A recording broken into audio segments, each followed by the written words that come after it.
नमस्कार। आप सुन रहे हैं न्यूज़ पॉइंट पॉडकास्ट और मैं हूं आपके साथ सुषमा। मुगलों में सत्ता हासिल करने के लिए भाई भाई खून के प्यासे थे। हरम से लेकर दरबार तक इसके लिए षड्यंत्र रचे गए। इसकी शुरुआत हुई अकबर के दौर से।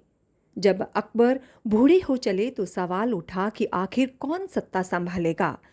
सलीम यानी जहांगीर पहले ही बागी हो चुके थे। दानियाल सत्ता संभालने में कामयाब होंगे, अकबर को इस बात पर संदेह था। तमाम षड्यंत्र और राजनीतिक दांव पेच के बाद अंततः जहांगीर ने मुगल सल्तनत की कमान संभाली। यहीं से कई षड्यंत्रों के जन्म की नींव पड़ी। जहांगीर को सत्ता मिलने के बाद उसकी बेगम नूरजहां ने कई षड्यंत्र रचे और अपनों को सत्ता के करीब लाने की कोशिशें शुरू हुईं।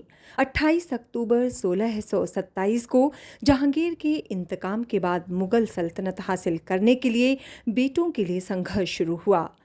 शहरयार और खुर्रम के बीच दांव पेच शुरू हुए।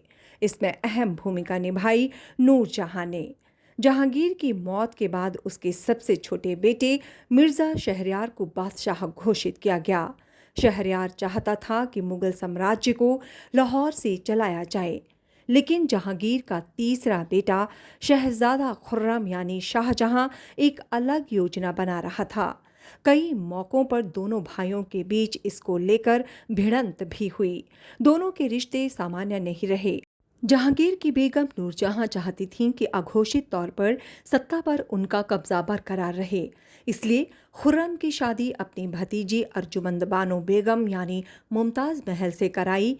मात्र 11 साल की उम्र में दोनों का निकाह कर दिया गया। मुगल सल्तनत की कमान शहरयार के हाथों में थी, लेकिन आसफ खान चाहते थे कि हिंदुस्तान पर उनके दामाद शाहजहां राज करें। शाहजहां और आशफ खान ने मिलकर योजना बनाई। योजना के मुताबिक आशफ खान ने लाहौर को अपना निशाना बनाया, जहां से शहरयार शासन कर रहा था। अपनी खास युद्ध रणनीति से शहरयार को बंदी बना लिया गया। इसके बाद शाहजहां ने मुगल सल्तनत की कमान संभाली। गद्दी संभालने के बाद भी शाहजहां को लगता था कि उसकी राह में कई रोड़े हैं, इसलिए धीरे धीरे अपने रास्ते से उन सभी को हटाना शुरू किया। भाई के बाद शाहजहां के निशाने पर सबसे आगे थी सौतेली मां नूरजहां। बादशाह ने अपनी मां को कैद किया, क्योंकि उन्होंने ही शहरयार को गद्दी की कमान सौंपने में मदद की थी। शाहजहां ने सत्ता हासिल करने के बाद सबसे पहले उसका इस्तेमाल अपने रास्ते में आने वाले दुश्मनों को हटाने में किया। पहले अपने भाई खुसरो को मरवाया, फिर 1628 में दूसरे भाई शहरयार की हत्या कराई और भतीजों को हमेशा के लिए रास्ते से हटा दिया। सत्ता को चुनौती देने वाले लोगों को रास्ते से हटाने के बाद करीब 30 सालों तक शाहजहां ने राज किया।